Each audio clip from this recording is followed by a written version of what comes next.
Hi everyone, मैं प्रिया और अपने चैनल पर आप सभी का स्वागत करती हूँ। तो देखिए, जो कार्तिक महीना है और कल पूर्णिमा है खासकर, तो आपको दीपदान अवश्य करना चाहिए। इसका एक विशेष ही महत्व है। इससे माँ लक्ष्मी बहुत ही बेहद प्रसन्न होती हैं। तो देखिए, हिंदू धर्म में कार्तिक मास को चतुर्मास का अंतिम मास माना जाता है और इस महीने का शास्त्रों में बहुत ही खास महत्व बताया गया है। इस महीने में भजन, पूजन, दान पुण्य के साथ दीपदान का बहुत ही खास महत्व है। कहते हैं कि इस महीने में भगवान लक्ष्मी नारायण की विशेष कृपा भक्तों पर प्राप्त होती है। माना जाता है कि माँ लक्ष्मी के बिना इस संसार की कल्पना भी नहीं की जा सकती। इसलिए कार्तिक मास में माँ लक्ष्मी को प्रसन्न करने के लिए दीपदान के कुछ खास उपाय बताए गए हैं। चलिए मैं आपको इस वीडियो के माध्यम से बताती हूँ। तो देखिए, कार्तिक महीना में जो दीपदान करना होता है बहुत ही शुभ फलदायी माना जाता है। माना जाता है कि कार्तिक माह में आकाश मंडल का सबसे बड़ा जो ग्रह है वो माना जाने वाला सूर्य अपनी नीच की राशि में तुला में गमन करता है। इस वजह से वातावरण में अंधकार पांव पसारने लगता है। इसलिए इस पूरे महीने में दीपक जलाने, जप, तप, दान एवं स्नान करने का विशेष महत्व होता है। अगर किसी विशेष कारण से कार्तिक में प्रत्येक दिन आप दीपदान करने में असमर्थ हैं तो देखिए 5 दिन अवश्य करें। जैसे पद्म पुराण में कुछ बातें बताई गई हैं। क्या कहते हैं कि उत्तराखंड में स्वयं महादेव कार्तिकेय को दीपावली कार्तिक कृष्ण पक्ष के 5 दिन में दीपदान का विशेष महत्व बताते हैं।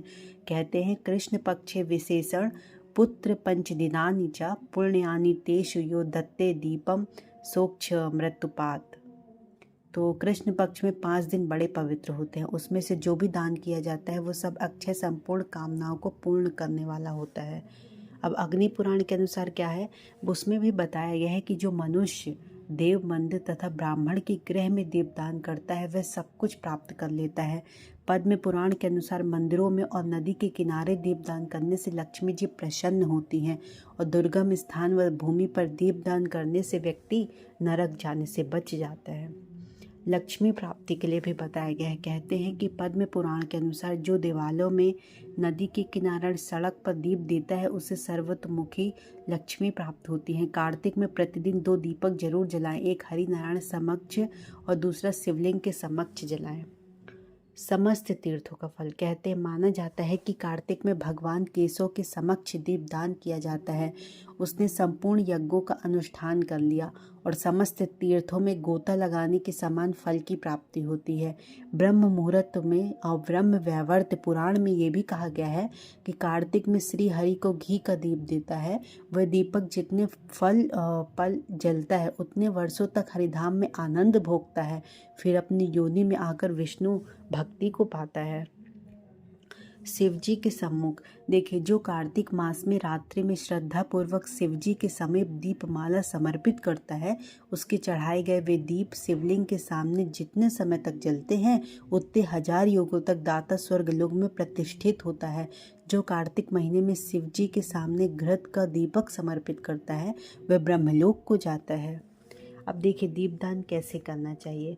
तो देखिए, मिट्टी, तांबा, चांदी, पीतल, सोने के दीपक लें, उसको अच्छी तरह से साफ कर लें। मिट्टी के दीपक को कुछ घंटों के लिए पानी में भिगोकर सुखा लें।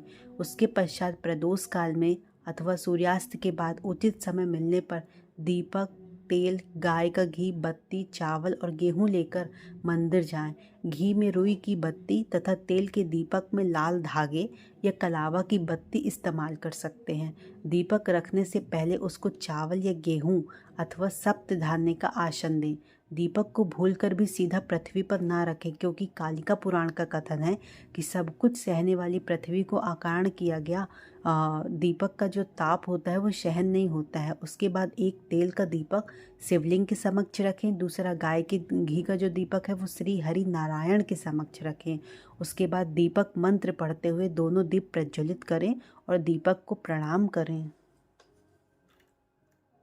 तो चलिए, मैंने आपको बहुत ही सुंदर विधि से आपको बताया कि जो हमारे दीपदान करने की विशेष महत्व क्या है। इससे मतलब कार्तिक महीने में अलग अलग तरीके से हमें दीपदान करना चाहिए, तो उसका क्या महत्व है। आई होप आपको वीडियो पसंद आई होगी, तो ज़्यादा से ज़्यादा लोगों तक शेयर करें और मेरे चैनल को सब्सक्राइब भी करें। Thank you. मैं मिलती हूँ कल एक नए नेक्स्ट वीडियो के साथ। तब तक के लिए बाय बाय।